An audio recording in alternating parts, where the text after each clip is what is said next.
Daripada gabut, mending kita bahas alur cerita atau spoiler episode perdana dari serialnya Dandadan season yang kedua.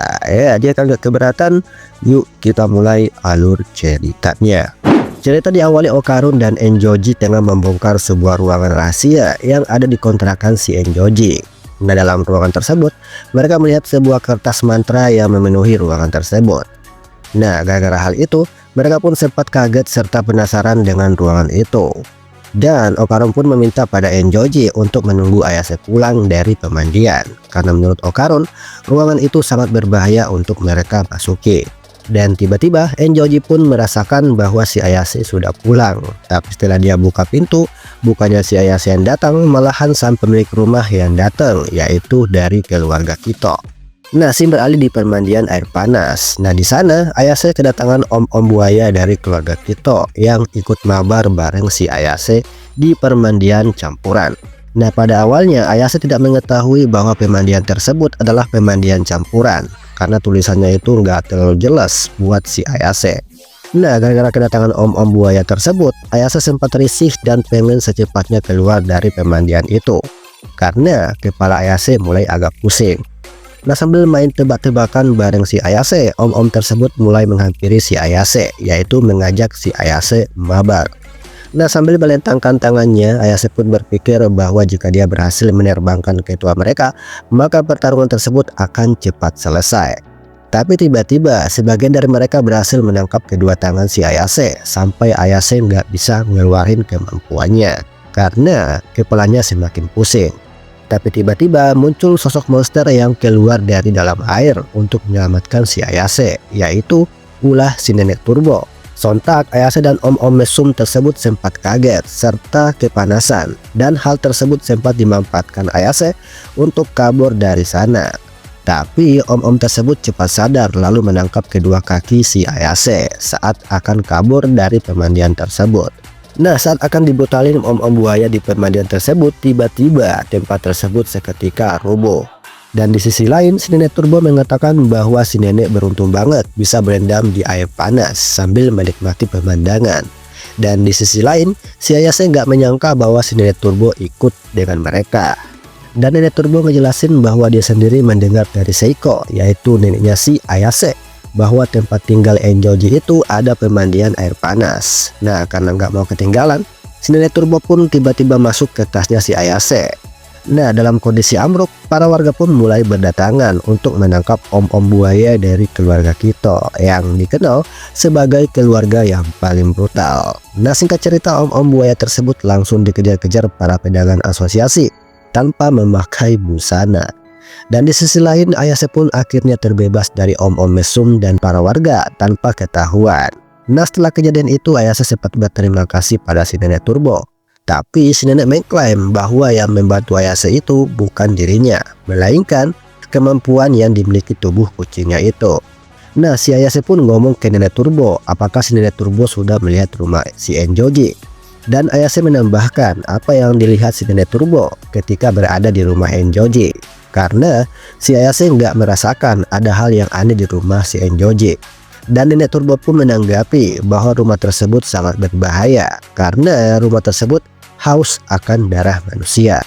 Sim beralih ke tempatnya Enjoji. Nah, sambil memakan cemilan, para emak-emak mulai bergosip soal rumah yang ada di pojokan.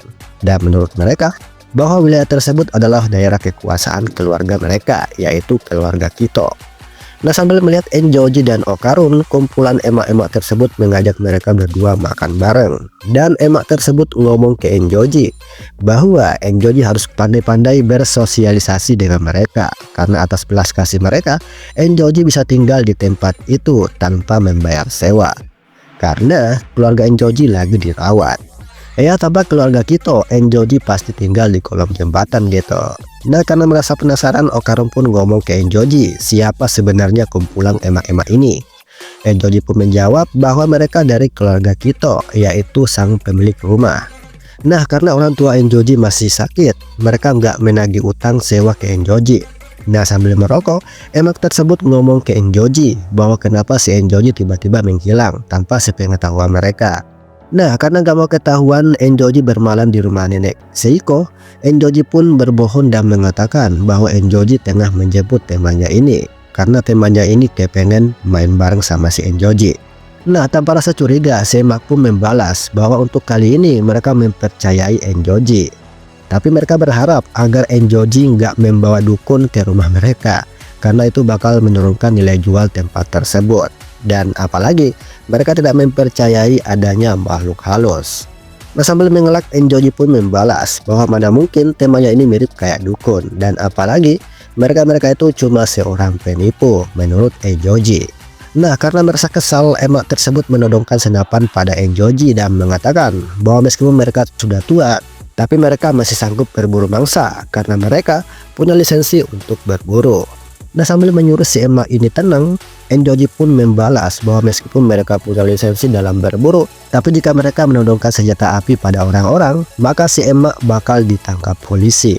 Nah, setelah menakut-nakuti si emak, polisi pun datang membawa om-om mesum tadi yang dikejar-kejar oleh asosiasi pedagang. Dan polisi itu menyelamatkan om-om mesum tersebut dari amukan para pedagang karena mereka kembali berbuat ulah. Nah, sambil merangkul Enjoji, om-om tersebut mengatakan bahwa Enjoji dari mana aja, kenapa Enjoji menghilang secara tiba-tiba. Nah, dengan alasan yang sama, Enjoji pun mengatakan bahwa dia pergi ke rumah temannya ini, yaitu bermain. Nah, karena merasa curiga, om-om tersebut mengatakan bahwa dia sangat membenci seseorang yang suka berbohong. Nah, sambil melihat Okarun, om-om itu memberi sebuah pertanyaan soal klub bola favorit si Enjoji dan pertanyaan-pertanyaan lain yang ngebikin Okarun tambah pusing. Tapi Okarun dengan cermatnya bisa mengelabuhi pertanyaan om-om mesum dengan melihat poster klub bola yang disukai Enjoji, yaitu klub sepak bola Jerman gitu. Tapi kebohongan Enjoji akhirnya terbongkar saat mengelak saat diberi pertanyaan bahwa selain Okarun, ada satu cewek yang ikut dengan mereka.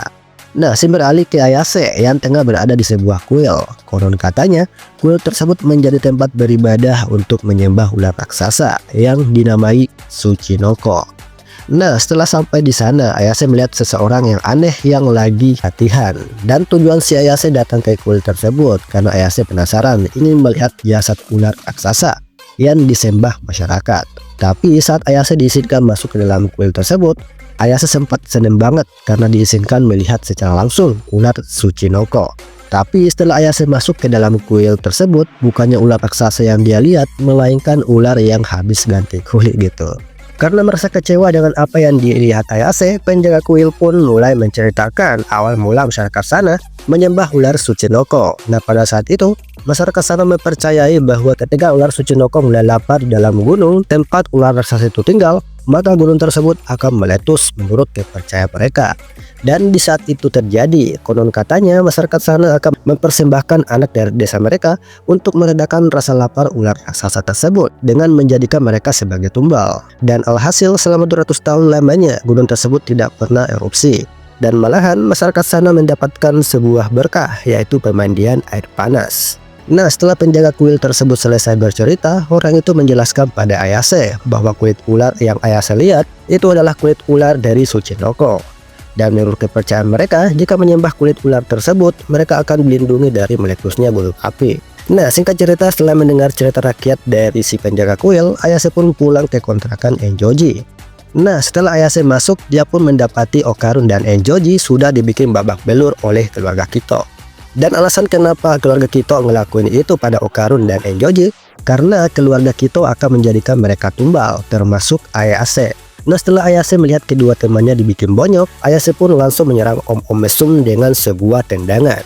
Dan gak cuma itu aja, Ayase pun mengeluarkan kemampuannya untuk menumbahkan satu persatu dari anggota keluarga Kito.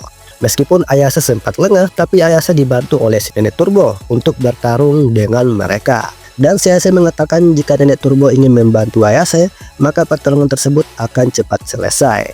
Tapi sekali lagi si Nenek membalas bahwa dia nggak ada niatan untuk membantu Ayase. Nah, sambil menyuruh keluarga Kito keluar dari rumah tersebut, tiba-tiba si Ayase mendapat sebuah tendangan yang cukup keras sampai ngebikin Ayase terpental jauh ke arah ruangan rahasia. Nah, karena merasa penasaran, Ayase dan Nenek Turbo mengatakan siapa sebenarnya si nenek tua ini, kenapa dia begitu kuat gitu. Nah, di sisi lain keluarga Kito pun juga penasaran pada Ayase dan Nenek Turbo bahwa mereka bukan orang biasa, dan emak tua itu berpikir bahwa kedatangan mereka berdua bertujuan untuk menghancurkan festival mereka. Dan si nenek tua nggak akan ngebiarin Ayase dan si Nenek Turbo berbuat semaunya, karena secara turun-temurun keluarga Kito lah yang melindungi wilayah tersebut dengan membuat persembahan kepada ular besar selama 200 tahun sekali. Dan si emak tua pun menambahkan itulah sebabnya gunung api yang ada di wilayah mereka belum pernah erupsi sama sekali. Dan malahan mereka diberi sebuah berkah, yaitu pemandian air panas. Nah, setelah ngomong kayak gitu, Ayase merasa penasaran dengan persembahan yang dikatakan si nenek tua tadi. Dan si nenek tua menjelaskan bahwa dulunya rumah mereka ini adalah sebuah altar untuk mengorbankan manusia. Tapi seiring berjalannya waktu, altar tersebut mulai berubah, dan cuma keluarga Kito saja yang melakukan tradisi mengorbankan manusia untuk jadi tumbal dari ular raksasa. Nah, segini dulu untuk alur cerita atau spoiler episode perdana dari serialnya Dan Dadan season yang kedua, yang tentunya bakal hadir di BeStation pada tanggal 3 Juli 2025 atau tepatnya malam ini guys. So itu aja, sampai jumpa, jah matane.